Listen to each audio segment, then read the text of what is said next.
Aujourd'hui aussi, le ressuscité entre dans nos maisons et dans nos cœurs, même si souvent les portes sont fermées. Il entre, donnant joie et paix, vie et espérance. Lors de l'audience générale, place Saint-Pierre, Benoît XVI a invité les fidèles à accueillir dans leur propre cœur le Christ ressuscité. Lui seul peut donner du sens à l'existence de qui est fatigué et triste, découragé et désespéré. Évoquant la transformation opérée par la fête de Pâques dans la vie des premiers disciples, le pape a rappelé les lieux privilégiés où l'on peut encore rencontrer le Fils de Dieu, la parole et l'Eucharistie, ainsi que la mission des fidèles dans le monde. À tous, Benoît XVI a demandé de répandre la paix que le Christ a conquis avec son propre sang, de s'abandonner à celui qui peut renverser les pierres tombales que l'homme place souvent sur ses sentiments, ses relations, ses comportements, des pierres qui sont des signes de mort, division, inimité, rancœur, jalousie, méfiance, indifférence. La foi en lui transforme notre vie, la libère de la peur, lui donne une ferme espérance, l'anime de ce qui donne sens à la vie, l'amour de Dieu.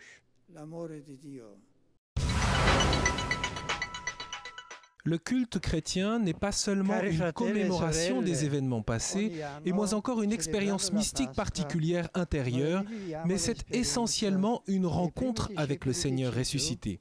Benoît XVI s'est ainsi exprimé ce dimanche matin avant la prière du Regina Coeli depuis la fenêtre de son bureau du palais apostolique.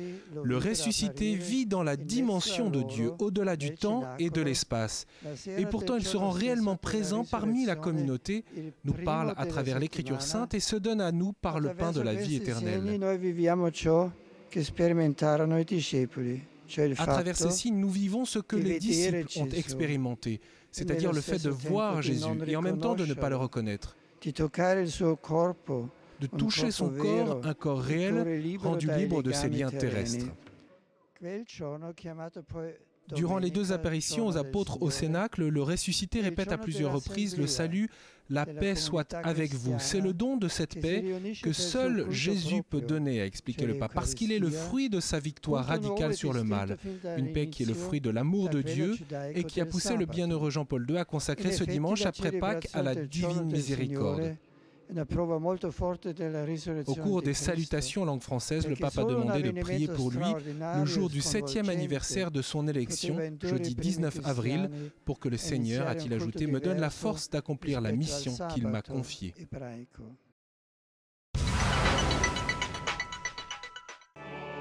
Ce lundi matin a été célébrée au Vatican une messe d'action de grâce pour le 85e anniversaire du pape. Au début de la célébration, le cardinal Angelo Sodano, le doyen du Collège des cardinaux, a remercié le Saint-Père, au nom des cardinaux présents, pour la sollicitude avec laquelle il exerce le ministère de pasteur universel. Prenant la parole, Benoît XVI a souligné que l'histoire de sa vie est immergée dans le mystère pascal.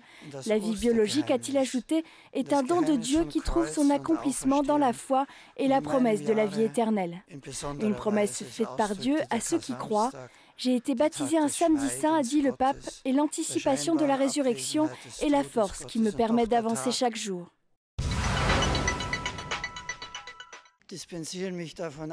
Merci d'avoir rendu présent ici le cœur de la Bavière au centre de l'Église catholique.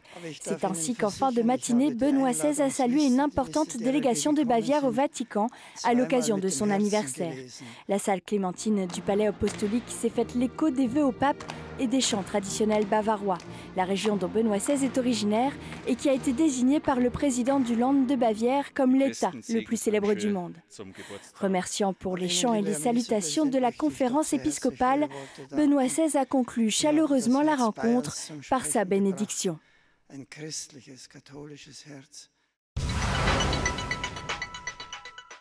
Bonjour, je vous demande de prier pour moi pour que le Seigneur m'accorde la force d'accomplir la mission qu'il m'a confiée. Voilà ce que Benoît XVI demandait ce dimanche, place Saint-Pierre, lors de la prière du Regina Coeli, aux milliers de fidèles qui étaient rassemblés sous ses fenêtres. Le pape n'a pas évoqué ses 85 ans, fêtés ce lundi en famille, en compagnie de son frère aîné Georg, mais bien le 7e anniversaire de son élection, de son arrivée sur le trône de pierre qui tombe ce jeudi.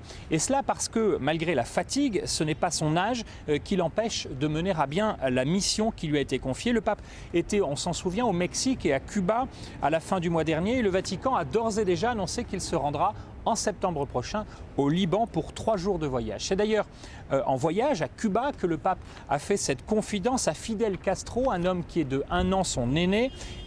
Confidence, eh bien, que l'âge de ses artères ne l'empêchait pas de poursuivre la mission confiée par les cardinaux et par le Saint-Esprit en avril 2005. Je suis âgé, a dit le pape au leader Massimo cubain, je peux encore cependant faire mon devoir. L'anniversaire du pontificat est évidemment très logiquement l'occasion de faire le point sur ces 7 premières années de pontificat. Le pape possède à son actif, on le sait, des gestes spectaculaires, dont 23 voyages à l'étranger, dont un, on le sait, en particulier en Terre Sainte, un autre à Cuba, je viens de l'évoquer à l'instant, 3 journées mondiales de la jeunesse présidées à travers le monde, le pape théologien qui a déjà publié 2 volumes de son ouvrage très personnel sur Jésus de Nazareth et qui s'apprête dans les mois qui viennent à publier le 3e. Le pape qui a aussi préparé, écrit 3 encycliques et guidé plusieurs années spéciales, une année de l'Eucharistie, une année du prêtre et une année dont on sait qu'elle s'ouvrira en octobre prochain, une année de la foi. On ne peut oublier que Benoît XVI a aussi présidé 4 synodes au cours de son pontificat, 4 synodes d'évêques et s'apprête à en tenir un 5e en octobre 2012, en octobre prochain, un synode consacré à la nouvelle évangélisation. Alors depuis avril 2005, le pape a aussi proclamé 37 nouveaux saints au cours de 9 messes de canonisation et il en proclamera encore 7 autres au mois d'octobre prochain. L'an passé, on s'en souvient aussi, il a également béatifié Jean-Paul II, son prédécesseur immédiat, en présence à Rome d'une foule immense. Benoît XVI, qui est aujourd'hui le pape le plus âgé depuis un siècle, continue sa mission donc avec une extrême lucidité. Ceux qui voyaient en lui il y a 7 ans un pape de transition peuvent d'ores et déjà revoir leur jugement. Je vous dis à la semaine prochaine.